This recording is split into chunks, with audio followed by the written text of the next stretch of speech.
कोस यात्रा करने उत्कल प्रांत के कुछ लोग आए, उड़ीसा के। वृंदावन आकर के जब उनकी 84 कोस यात्रा पूरी हुई तो एक बुजुर्ग, उसकी पूरी यात्रा में एक बालक ने बड़ी सहायता की। उस बुजुर्ग ने उस बालक को बड़ा आशीर्वाद दिया, बोले तुमने पूरी यात्रा में मेरी बड़ी सेवा करी है, मैं वचन देता हूं वापस उड़ीसा पहुंच करके अपनी बेटी से तुम्हारा ब्याह कराऊंगा। अब वो बालक बड़ा खुश हो गया, चलो मेरा ब्याह हो जाएगा। लौट करके जब वापस गए तो पता नहीं क्या उन बुजुर्ग व्यक्ति का मन बदल गया। बालक ने कहा अब अपनी बेटी से मेरा ब्याह करा दो। बुजुर्ग बोले मैंने तो ऐसा कुछ कहा ही नहीं। बालक ने पंच बुला लिए, बोले कि इन्होंने मुझसे कहा था अपनी बेटी से ब्याह कराएंगे, अब मना कर रहे हैं। पंचों ने कहा भाई तुम दोनों के अलावा किसी ने ये बात सुनी थी? तो बुजुर्ग ने बोला मैंने बोली नहीं तो सुनेगा कौन? बालक बोला हाँ एक ने सुनी है। बोले किसने? बोले हम वृंदावन में गोपाल जी के मंदिर में बैठे थे, उन गोपाल जी ने सुनी है। सब हंसने लगे गांव के लोग, अच्छा गोपाल जी ने सुनी है? बोले हाँ। तो वो बुजुर्ग उसने व्यंग में तर्क मारते हुए कहा अच्छा तो एक काम कर, गोपाल जी को लिया, वो आके अगर कह देंगे कि हाँ मैंने बोला है तो तेरा ब्याह करा दूंगा। उसको लगा गोपाल जी आएंगे नहीं, और उस व्यक्ति का इतना विश्वास, उसने कहा ठीक है मैं गोपाल जी को लेके आ रहा हूं, लेकिन गांव के लोग ध्यान रखना ये अपनी बेटी का ब्याह कर नहीं दे किसी और से, मैं गोपाल जी को लेके आता हूं। गांव के लोग भी हंसने लगे, बोले भैया तू भी क्या बात बना रहा है, गोपाल जी किसी की बात कहने थोड़ी आएंगे। बोले नहीं आएंगे, निश्चित आएंगे और मैं लेके आऊंगा। चला गया। गांव के लोग बोले भैया अब ये आएगा नहीं, लौट लाट करके 2-4 महीने इंतजार कर लो, फिर उसके बाद अपनी बेटी का ब्याह कर देना कहीं और। आया वृंदावन, गोपाल जी के मंदिर में रोने लगा। गोपाल जी आप सबकी रक्षा करते हो, सबकी बात करते हो, पूरी सबकी भाव रखते हो, मेरी बात पूरी कर दो। मुझे ब्याह का लोभ नहीं है। अब बात मेरी भक्ति पे आ गई है, क्योंकि मैंने कथा में सुना आप भक्तों की बात सुनते हो। अब मुझे उस कन्या से ब्याह नहीं करना, लेकिन मेरी लाज आपको बचानी और मेरी भक्ति की लाज आपको बचानी, और उसके लिए आपको मेरे संग चलना पड़ेगा। पूरी रात रोता रहा, बोले गोपाल जी मेरे संग चलो, मेरे संग चलो, वहां पर जाके मेरी बात रखो। कपाट बंद, भीतर से ठाकुर जी बोले अरे पागल रो रहा है, रात भर हो गई तुझे रोते रोते, मूर्ति कोई चल के थोड़ी जाती है। भक्त ने जैसे सुना तो बोला मूर्ति बोलती भी तो नहीं है, आप बोले कैसे? इतने में ठाकुर जी ने कपाट खोल दिए, बोले जय हो तेरी भक्ति को प्रणाम भैया, चलेंगे हम तेरे साथ, ले चल, बस पीछे मुड़ के मत देखना, और सुन मेरी खाने पीने की बढ़िया व्यवस्था कर दी हो भैया। उसने कहा मैं पीछे नहीं देखूंगा, आप रुक गए कहीं चले गए भाग गए तो मुझे कैसे पता? जब भगवान बोले मेरे नूपुरों की आवाज आती रहेगी, और छम छम छम छम ठाकुर जी पीछे चलते जा रहे हैं, और वो भी आनंद में।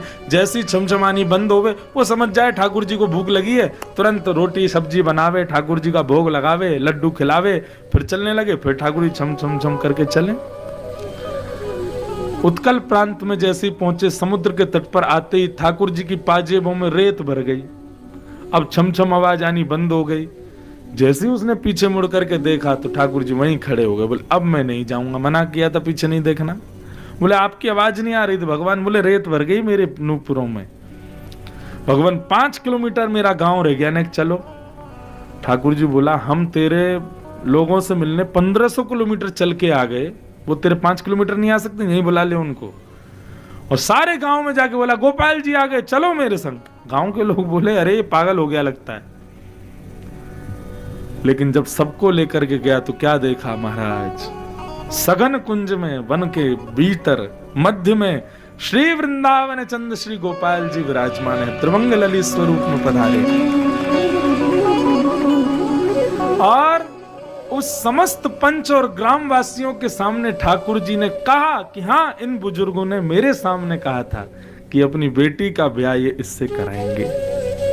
तब से उनका नाम पड़ गया साक्षी गोपाल। नियम तोड़ा कि नहीं ठाकुर जी ने? ठाकुर जी मूर्ति हैं, कहीं नहीं जाते।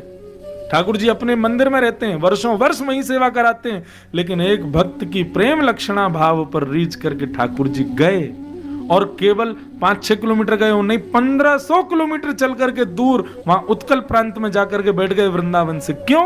केवल अहितु की भक्ति।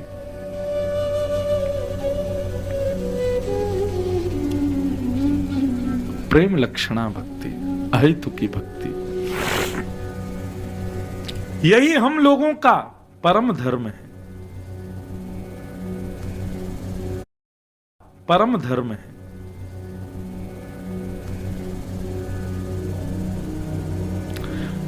इस कथा का संकल्प यही होना चाहिए कि हमारे हृदय में अहितु की भक्ति आवे, हमारे हृदय में ऐसी प्रेम भक्ति प्रकट हो जिससे ठाकुर जी के विलग स्वरूप का हम दर्शन अनुभव कर सकें।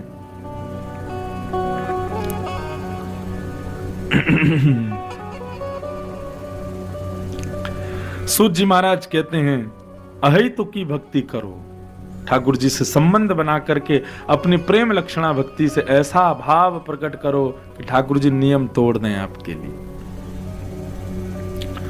कि धर्म स्वनिष्ठित पुंसाम विश्वक्सेन कथा नोत्पादये दधिरतिम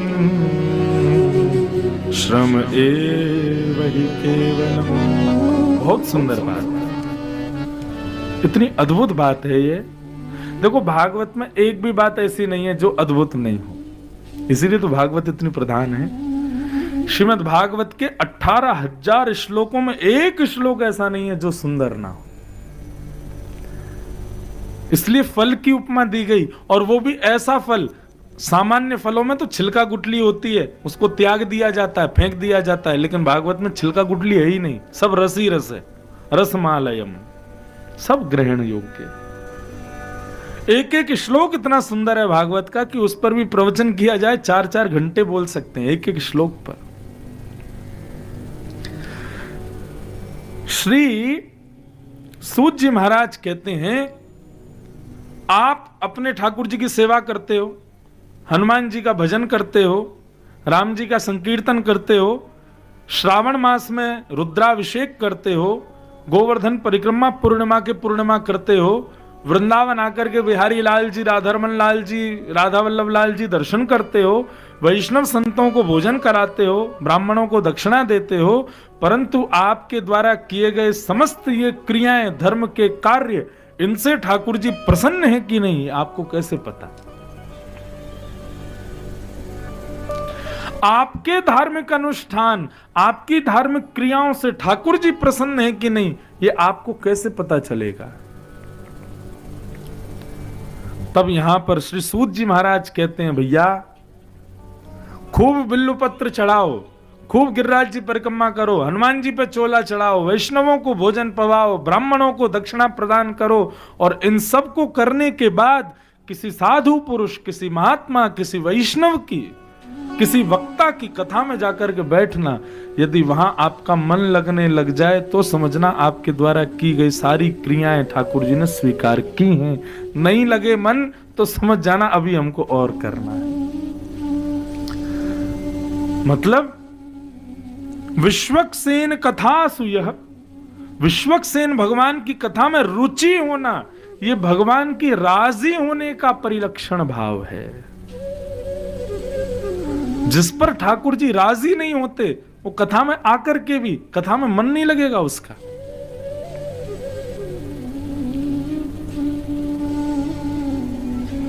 लेकिन दूसरी बात कहूं,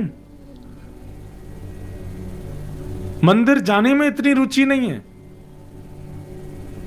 अभिषेक करने में भी इतना मन नहीं लगता, बाकी की क्रियाएं करने में भी ज्यादा रुचि नहीं है, लेकिन कथा 4 की जगह 10 घंटे सुनवा लो, एक क्षण के लिए भी मन विचलित नहीं हो रहा है, तो समझो उस व्यक्ति से ठाकुर जी रीझे हुए हैं।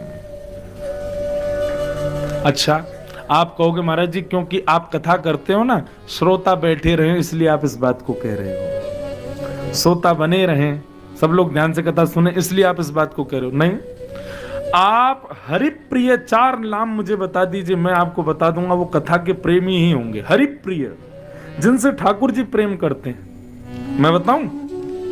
पहला, ब्रज की गोपियां, ठाकुर जी उनसे प्रेम करते हैं, ये बात आप मानते हो? ब्रज की गोपियां गोपी गीत में क्या कहती हैं? तब कथामृतम तप्त जीवनम कवि विरीडितम कल्मषापहम श्रवण मंगलम श्रीमदाततम भुवि गृह्णन्ति ते भूरिदा जना। गोपियां कहती हैं नाथ, गोपी गीत की सबसे सुंदर पंक्ति है ये, तब कथामृतम तप्त जीवनम कवि विरीडितम कल्मषामृतम, आपकी कथा अमृत है। गोपियां उनसे ठाकुर जी प्रेम करते हैं, वो गोपियां कथा से प्रेम करती हैं। ठीक है। दूसरा नाम रुक्मणी, भगवान की पत्नी है। रुक्मणी जी ने जब भगवान को पत्र लिखा तो पत्र में सबसे पहली बात रुक्मणी जी क्या करती हैं? अभी तक ठाकुर जी ने रुक्मणी को नहीं देखा, रुक्मणी ने ठाकुर जी को नहीं देखा, बस रुक्मणी जी ने एक पत्र भेजा और उस पत्र का पहला अक्षर रुक्मणी जी कहती हैं कि श्रुत्वा गुणान भुवन सुंदर शृण्वतां ते।